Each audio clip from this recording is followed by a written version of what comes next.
మీ పేరు చెప్పి ఆ తర్వాత మీ సమస్యను అడగండి. ఈ ప్రశ్న ఎక్కడో ఉన్నటువంటి సర్ ఐజాక్ న్యూటన్ గురుత్వాకర్షణ నియమాన్ని కనుక్కోవటానికి ప్రారంభం. అలాగే మీరు అడిగే ప్రశ్నలు ఎన్ని రకాల ఇన్వెన్షన్స్ని తీసుకొస్తాయో అని ఎదురు చూస్తూ మీకు స్వాగతం. నమస్కారం. ఈ ప్రశ్న చాగంటి గారికి. నమస్కారం గురువు గారు. నా పేరు రాజా. నేను సివిఆర్ జిఎంసి హై స్కూల్లో 9వ తరగతి చదువుతున్నాను. గురువుగారు, ప్రస్తుత పోటీ ప్రపంచంలో విద్యార్థులు అయిన మేము ఒత్తిడిని ఎలా అధిగమించాలి గురువుగారు? మంచి ప్రశ్న వేసావయ్యా. కానీ నీ ప్రశ్నని అభినందించడానికి కారణం ఏమిటంటే అది కేవలం వ్యక్తిగతంగా నీకు మాత్రమే సంబంధించింది కాదు. ఇవాళ అనేక లక్షల మంది విద్యార్థులకు ప్రతినిధిగా నువ్వు ఈ ప్రశ్న అడిగావు. చాలా మంచి ప్రశ్న. ఒత్తిడిని ఎలా అధిగమించాలి? ఒత్తిడిని అధిగమించడానికి ఎప్పుడు రెండు పరిష్కారాలు ఉంటాయి. ఒకటి ఆత్మవిశ్వాసం, రెండు ప్రణాళికాబద్ధమైనటువంటి జీవితం. ఆత్మవిశ్వాసము అంటే నువ్వు చదువుకున్న దాని మీద నువ్వు నమ్మకం పెంచుకోవాలి. నేను నాకు ఇచ్చిన సిలబస్ ఏదుందో దాన్ని బాగా చదువుకున్నాను. మాస్టారు చెప్తున్నప్పుడు చాలా జాగ్రత్తగా విన్నాను. నాకు ఏదైనా అర్థం కాకపోతే మాస్టర్ని అడిగాను. ఆయన నాకు ప్రేమగా చెప్పారు. ఇన్నాళ్ళు హోంవర్క్ చేశాను, ఇంత నోట్స్ రాశాను, ఇన్ని టెక్స్ట్ బుక్స్ చదివాను, నాకు చాలా విషయాలు తెలుసు. కాబట్టి ఇప్పుడు అందులోంచే 10 ప్రశ్నలు ఇస్తారు, అది కాకుండా ఎక్కడి నుంచో ఇవ్వరు. కాబట్టి నేను తప్పకుండా వ్రాయగలను అని ముందు నీ మీద నువ్వు ఆత్మవిశ్వాసం పెంచుకుంటే నువ్వు చాలా హాయిగా ప్రశాంతంగా పరీక్షకి వెళ్ళగలుగుతావు.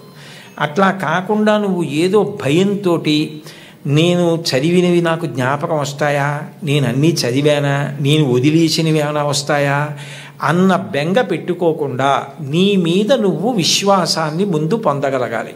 2, నువ్వు ఇవాళ పరీక్ష ఉంది అంటే నిన్న రాత్రి నుంచి చదివితే నువ్వు బెంగ పెట్టుకోవాలి, ఒత్తిడి పడాలి. ప్రతిరోజు కూడా నువ్వు ప్రణాళికాబద్ధంగా నేను ఇన్ని గంటలకి నిద్ర లేవాలి అంటే ఖచ్చితంగా అన్ని గంటలకి నిద్ర లేవాలి. నరేంద్ర మోడీ గారి తండ్రి చెప్పులు వేసుకుని వెళుతుంటే టక్ టక్ టక్, ఆయనే వాడినటువంటి శబ్దం ఇది ఇంటర్వ్యూలో.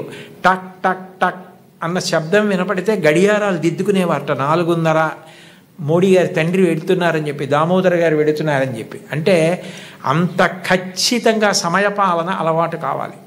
ఇన్ని గంటలకి లేవాలంటే అన్ని గంటలకి లేవాలి. ఇన్ని గంటలు నేను చదువుకోవాలంటే ఆ పుస్తకాలు కావలసినవి దగ్గర పెట్టుకుని గడికి లేవడం కాకుండా చక్కగా చదువుకోవాలి. అన్నం తింటే నువ్వైపోయినట్టు, నీళ్లు తాగితే నువ్వైపోయినట్టు, నువ్వు చదివింది నువ్వైపోవాలి.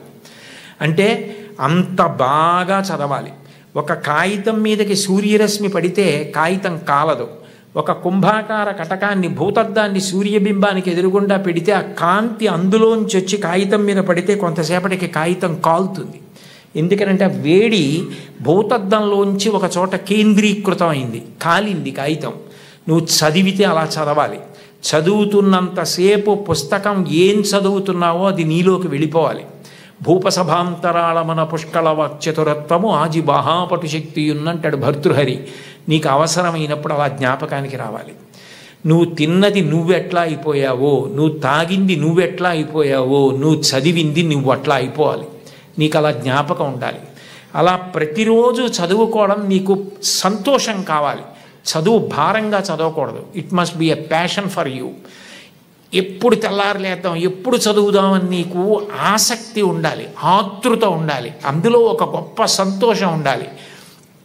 అలా నువ్వు time management, discipline, self confidence నేర్చుకుంటే ఒత్తిడి అన్న మాటే ఉండదు. నువ్వు ధైర్యంగా ఏ పరీక్షకైనా పెడతావు, ఎదుర్కొంటావు. ఎప్పుడైనా ఒకసారి వైఫల్యం లభించిందనుకో, కలాం గారిని తలుచుకో. ఫెయిల్ అంటే ఆయన ఫెయిల్ అంటే పడిపోయావని కాదు, first attempt in learning, FAIL అని డిఫైన్ చేశారు. ఇది మొదటిసారి పొరపాటు జరిగినది.